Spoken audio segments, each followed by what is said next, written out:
નાની વરેઠ પ્રાથમિક શાળાના સૌ ભૂતપૂર્વ વિદ્યાર્થીઓને મારા નમસ્કાર. કેમ છો બધા?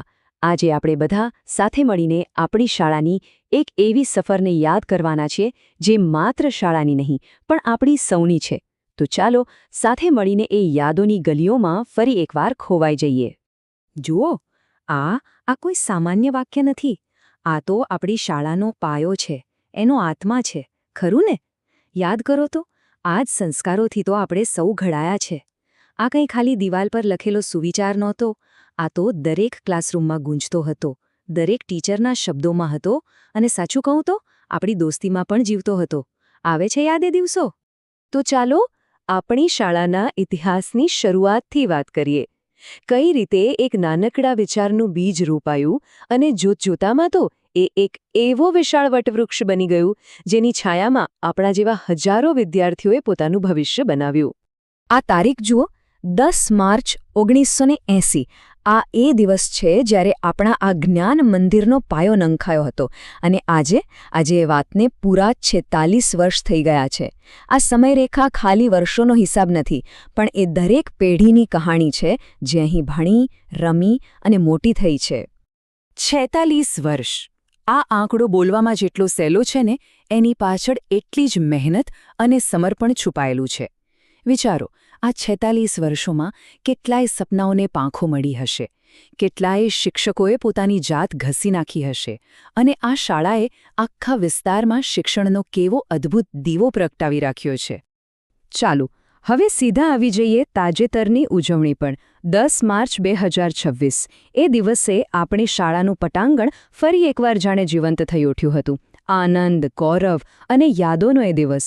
ખરેખર એ માત્ર એક દિવસની ઉજવણી નહોતી, પણ 46 વર્ષની આખી સફરને સલામ હતી. એ દિવસનો માહોલ જ કંઈક અલગ હતો.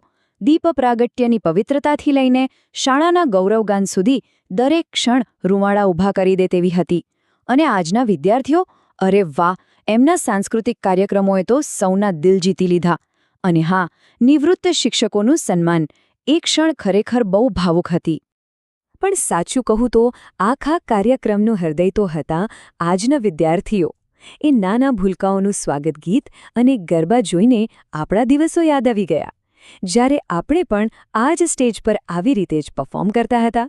એ જોઈને એટલો આનંદ થયો કે આ પરંપરા આજે પણ એટલા જોશથી આગળ વધી રહી છે. આ એક બહુ સરસ વાત થઈ. કાર્યક્રમમાં ભૂતકાળ અને ભવિષ્ય બંનેને એકસાથે સન્માનિત કરાયા.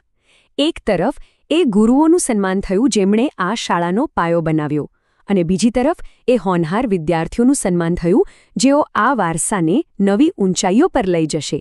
ખરેખર એક સંપૂર્ણ ચક્ર પૂરું થયું. ચાલો હવે વાત કરીએ ભવિષ્યની. આટલી લાંબી અને ભવ્ય સફર પછી હવે આગળ શું? હવે આ વારસાને આગળ વધારવાની જવાબદારી કોની? વેલ, એ જવાબદારી એ લોકોની છે જે આ શાળાની માટીમાં જ મોટા થયા છે, એટલે કે આપણી સૌની. આ એક બહુ મોટો અને મહત્વનો સવાલ છે, નહીં? શાળાએ આપણને આટલું બધું આપ્યું, આપણું ઘડતર કર્યું, તો શું હવે આ વારસાને જીવંત રાખવાની અને એને વધુ મજબૂત બનાવવાની જવાબદારી આપણી નથી? જરા વિચારો. અને આ સવાલનો જવાબ પણ એ જ દિવસે મળ્યો, ભૂતપૂર્વ વિદ્યાર્થી સંમેલનમાં. સાચી તાકાત તો એ લોકોના હાથમાં છે જેઓ આ શાળાના ઇતિહાસને જાણે છે અને એની સાથે દિલથી જોડાયેલા છે. તો આ જે સંમેલન થયું ને, એમાંથી બે બહુ જ મહત્વની વાતો બહાર આવી.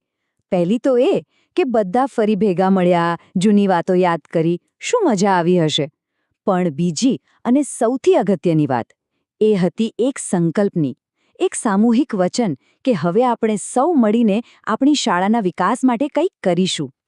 આ ક્ષણ ખરેખર એક મોટા બદલાવનો સંકેત હતી. જેઓ એક સમયે આ શાળાના વિદ્યાર્થીઓ હતા, જ્ઞાન લેનારા હતા, આજે એ જ લોકો આ શાળાના પાલક બની રહ્યા છે, એના વારસાના રક્ષક બની રહ્યા છે. આનાથી મોટી ગૌરવની વાત બીજી કઈ હોઈ શકે?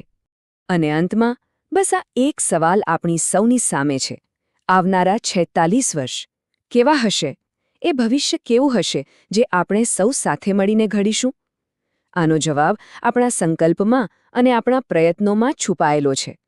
તો ચાલો સાથે મળીને આ વારસાને વધુને વધુ ઉજ્જવળ બનાવીએ.